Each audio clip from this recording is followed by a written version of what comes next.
The Pretentious Owl. Kanakasha, the owl, had an Kanakasha was the owl, had an extraordinary friend in Sumitra. Exactly. The king of swans. Kanakasha, the owl, was the owl, had an extraordinary friend in Sumitra, the king of swans. Kanaka said, "Greetings, friend Sumitra. How are you?" The swan then said, "Greetings, Kanaka." The swan said, "I shall be with you in a moment. Let me settle my dispute among my subjects." The owl said, "Okay, I'll wait here. No problem." What does subjects mean? His people. Kanaka had told... Like they are friends. Exactly. That people. Exactly. Kanaka had told Sumitra that he too was a king. "He will shun me if he knew that I am a poor owl," Kanaka said. Oh my goodness. "I must do something to prove that I too am a king," the owl said.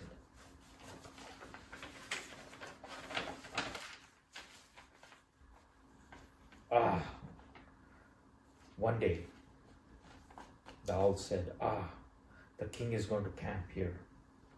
Excellent. I shall invite Sumitra and pretend that these are my men. Fantastic idea. He will be impressed with my status." So he flew to Sumitra. "Hello, Sumitra. I want you to visit my home. Would you like to come with me?" Sumitra said, "Oh, I'd like to come someday." Then the owl said, "Not someday, but today? No buts. I visit you every day. You should visit me too."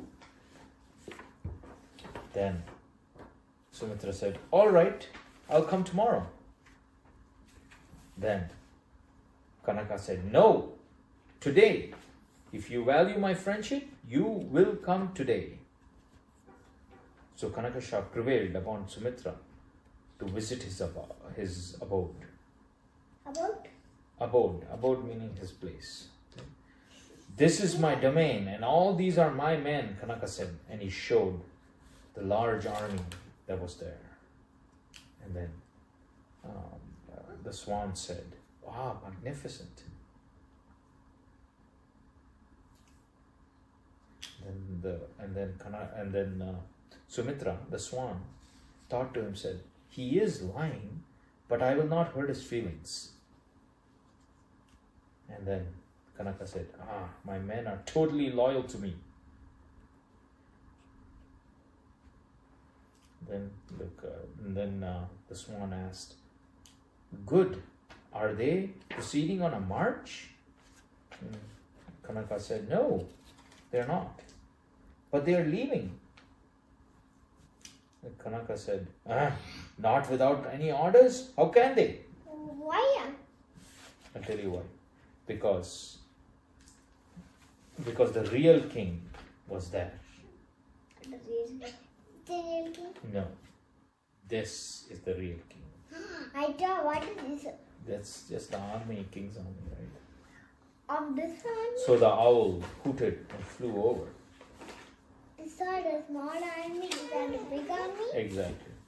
And then, while he was flying over his army, the real king said, "Oh, an owl hooting? It's a bad omen. Let's just postpone our departure," he said. The real king. The army stopped because they thought the owl's hooting was a bad sign. "There, you see? My men are very obedient." Yes, the swan said. "Since he is my friend, I will humor him," he said, the swan. Next morning, they again got up and started departing. And again, the owl said, Stupid men, they did not obey my orders again. And the owl hooted again. Hoo, hoo, hoo. Exactly. Brat that owl, we have to postpone our march again, the real king said. Why? I will pull up my general for indiscipline, the owl said.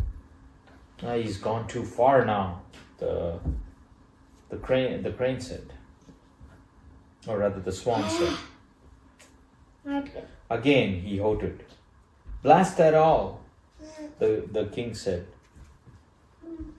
One should take care of the ill omen makers.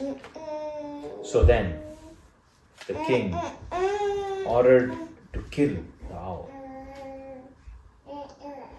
So then a soldier came with an arrow and he found the owl. And then he used his arrow to kill.